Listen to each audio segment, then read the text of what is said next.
Voltamos. Vamos lá. Objeto material. O que ou quem sofre a conduta? A conduta é caluniar. Então, quem é caluniado? Alguém. Caluniar alguém. Então, a gente tem que o objeto material é uma pessoa, certo? É a pessoa.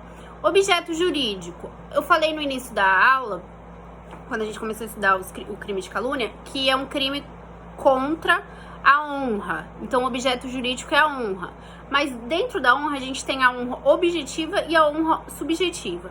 A honra subjetiva é aquilo que o sujeito pensa de si mesmo. É o que a doutrina chama de amor próprio. A honra objetiva é justamente o objeto jurídico aqui do crime de calúnia. O que vem a ser a honra objetiva?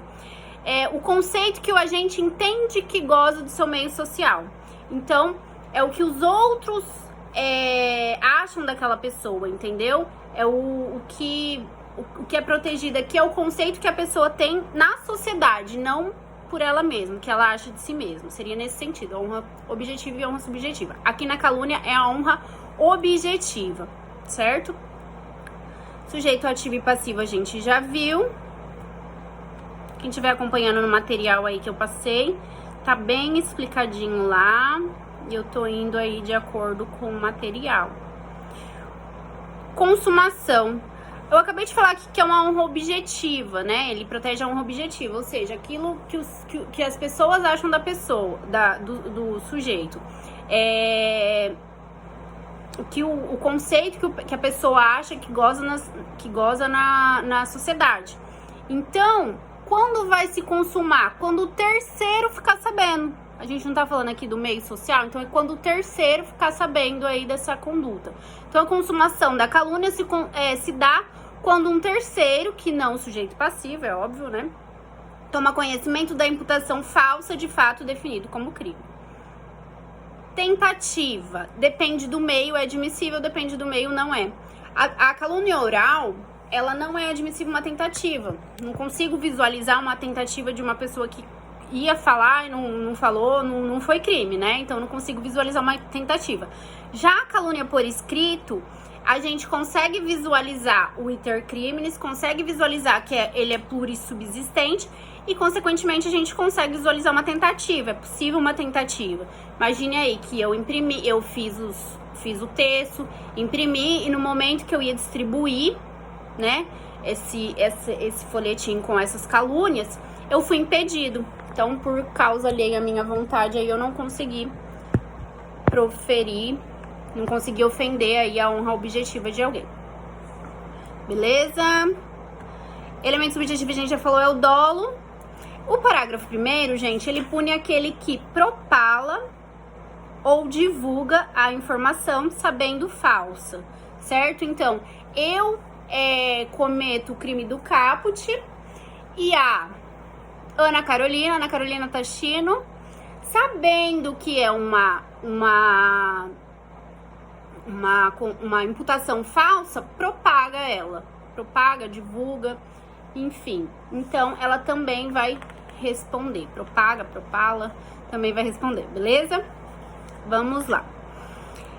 O parágrafo 2º diz ser punível a calúnia contra os mortos, tá? Então, para não ter dúvida aqui, a calúnia contra os mortos, imputar fato falso, definido como crime, uma pessoa morta, é punível também pelo Código Penal, no parágrafo 2º do artigo 138. Tomem cuidado para não cometer esse crime. Exceção da verdade. Gente, conceito de exceção da verdade é a faculdade atribuída ao suposto autor do crime de calúnia de demonstrar que, efetivamente, os fatos por eles narrados são verdadeiros, afastando-se, portanto, com essa comprovação, a infração penal a ele atribuída. Então, imagina lá. A gente vai ver que é crime de ação penal privada, então depende de queixa-crime. Então, eu ajuizei uma queixa-crime contra o nosso amigo Marcos, um dos Marcos. A gente tem vários Marcos na sala. Então, contra o Marcos, falando que ele me caluniou.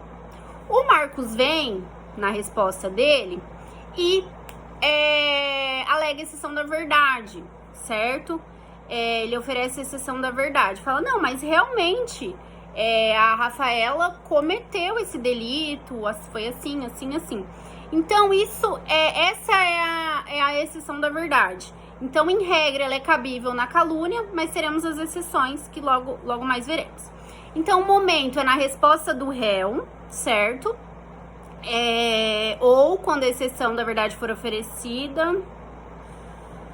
Na resposta do réu. Quando a exceção da verdade for oferecida, o querelante poderá contestá-la no prazo de 2 dias. Perfeito, também nenhuma dúvida aqui. Eu ajuizo a queixa-crime, daí o réu vem na resposta e alega a exceção da verdade, eu vou poder me manifestar ali em 2 dias, certo? O parágrafo 3º do 138 do Código Penal ressalva situações em virtude das quais se torna impossível a arguição da exceção da verdade. Ou seja, a regra é que no crime de calúnia é sim possível a exceção da verdade, mas a gente tem 3 situações em que não será possível, certo? Quais são essas 3 situações? Parágrafo 3º. Se, constituindo o fato imputado crime de ação penal privada, o ofendido não foi condenado por sentença irrecorrível. Então, aquele crime que está imputando a mim é um crime de ação penal privada, por exemplo, uma injúria, uma difamação, um dano, e eu ainda não fui condenada por sentença irrecorrível. Então, nesse caso, ele não vai poder, o Marcos não vai poder alegar a exceção da verdade. 2, inciso 2, parágrafo 3º. Se o fato é imputado a qualquer das pessoas indicadas no número 1 do 141, que é o presidente da República ou contra chefe de governo estrangeiro. Então, não cabe exceção da verdade contra essas pessoas.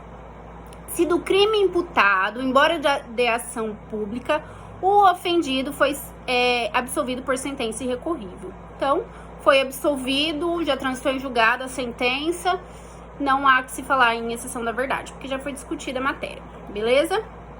Pena, ação penal, competência e suspensão condicional do processo. Vamos lá. A pena do caput, né, a pena do crime de calúnia, é de detenção de 6 meses a 2 anos e multa. Então, vamos lá. Se é de 6 meses a 2 anos, a gente visualiza aqui, num primeiro momento, cabe suspensão condicional do processo e vai para o juizado especial criminal, beleza? Nenhuma dúvida.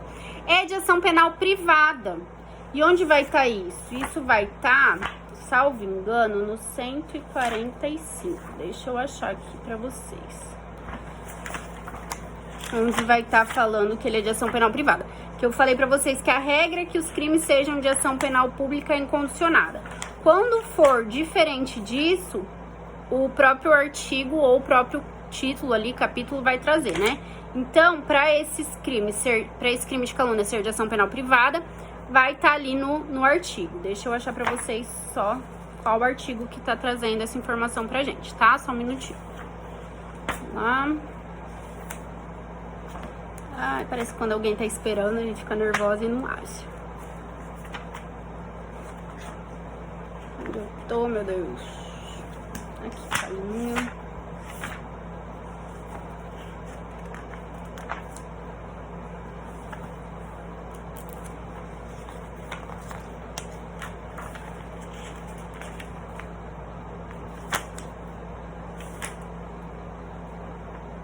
Artigo 145, gente, vai falar ali que é necessário a queixa-crime. Então, se é necessário a queixa-crime, a gente entende que é ação penal privada. Por quê? Porque a inicial da ação penal privada chama-se queixa-crime. Acho que já tá bem gravado aí pra vocês, tá? Então, se ela é de ação penal privada, somente o ofendido ou seu representante legal pode iniciar. Não cabe ao Ministério Público iniciar essa ação. E a peça inicial não chama denúncia, mas sim queixa-crime. Beleza? Beleza, então. Exceção.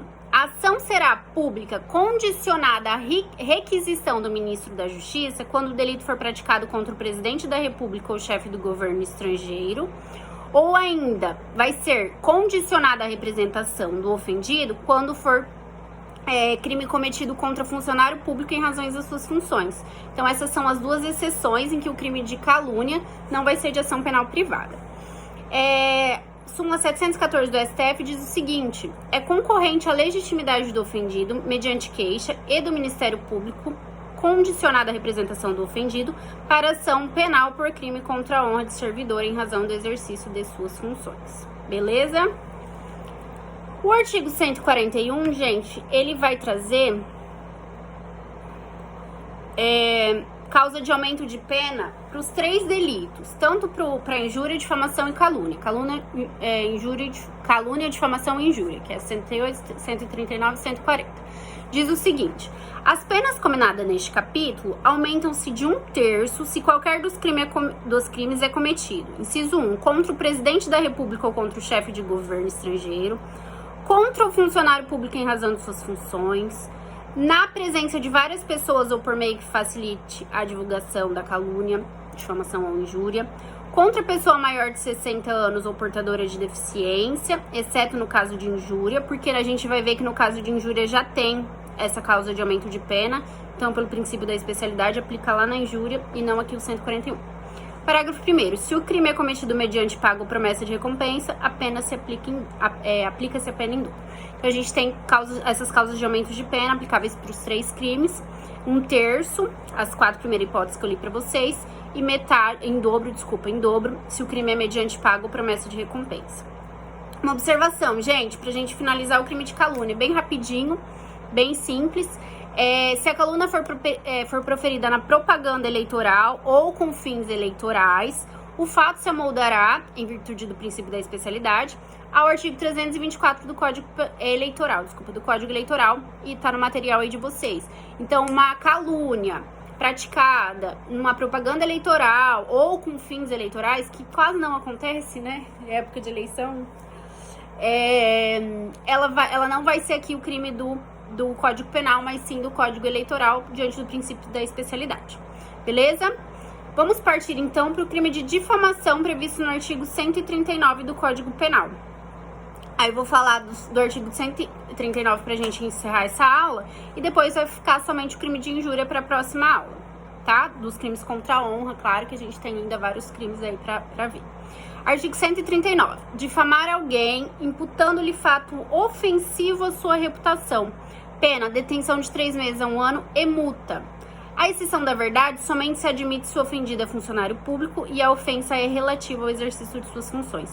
Então, aqui a exceção da verdade, ela é exceção e não regra, tá? Mas já vou falar pra vocês. Para que exista a difamação, o agente tem que proferir fatos, tem que propagar fatos, certo? E não somente um xingamento. Também disse no início da aula que xingamento é uma injúria, certo? Para ser caracterizado o crime de difamação, tem que ser um fato. Mas não um fato definido como um crime, porque se for um fato definido como crime, a gente vai estar diante de um crime de calúnia e não diante de um crime de difamação. A difamação difere da calúnia em vários aspectos. Então, primeiro aspecto, os fatos não podem ser definidos como crime, acabei de dizer para vocês. Não se discute se tal fato é ou não verdadeiro. Então, não tem a exceção da verdade em regra, tá? Já a gente vai ver as exceções. Isso significa que mesmo sendo o fato verdadeiro, o que se quer impedir com a previsão típica da difamação é que a reputação da vítima seja maculada no meio social. Beleza.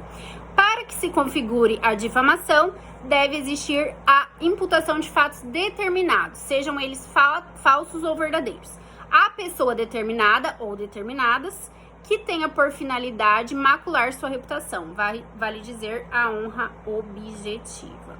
Então, o que eu disse aqui? Fatos determinados, certo? Então, A imputa a B fatos determinados que, de alguma maneira, macula a sua reputação no meio social. Então, não é um simples xingamento, também não é um fato definido como crime, senão a gente estaria diante de injúria e diante de calúnia. Não, a gente está falando de fato, então fulano A imputa a fulano B fatos desonrosos à sua reputação, a B, certo? Então, tem que ser fatos, pessoas determinadas ou pessoa determinada, tá? E que seja um fato desonroso aí à sua reputação. Um exemplo clássico que eu dou eu não vou citar nomes, eu não vou colocar nomes nos exemplos, que é aula gravada, né? Acho melhor falar A, B. A diz que B, ontem, depois que saiu da SMG, foi até um motel. A é casado, tá? Não, B é casado. Então, A diz que B, depois da faculdade, foi até um motel com a esposa de C. certo? Foi até um motel, pois ele está traindo sua esposa, enfim. Então é um fato que macula a reputação do B, certo? Mas não é um fato definido como um crime. E pode ser verdade ou não. Independe, a pessoa realmente pode estar traindo ou não. Mas não cabe a dizer isso, certo? Ele tá maculando a reputação de B no meio social. Vou encerrar esse terceiro bloco, já a gente volta. O quarto bloco vai ser bem curtinho, porque já tô encerrando, tá bom? Abraços!